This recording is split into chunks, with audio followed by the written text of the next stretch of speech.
Tre drammatici incidenti stradali sulle strade padovane nel fine settimana, tutti avvenuti durante la notte tra le 23 e le 5. Il bilancio complessivo è pesante, con 3 morti e 4 feriti.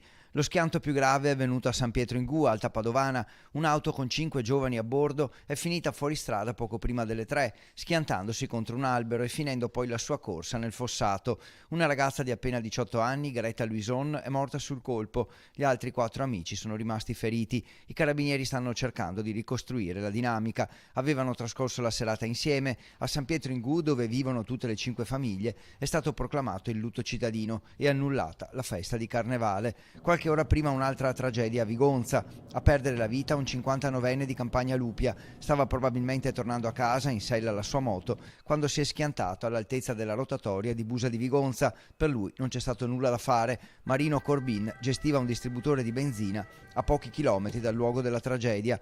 Infine a Padova, in via del Giglio, è morto un uomo di 51 anni, Ilar Armand Fouezé, del Camerun. È finito con la sua auto contro il cancello di una casa disabitata e in pratica è morto sul colpo. Un automobilista di passaggio ha segnalato la Fiat Punto incastrata nella ringhiera.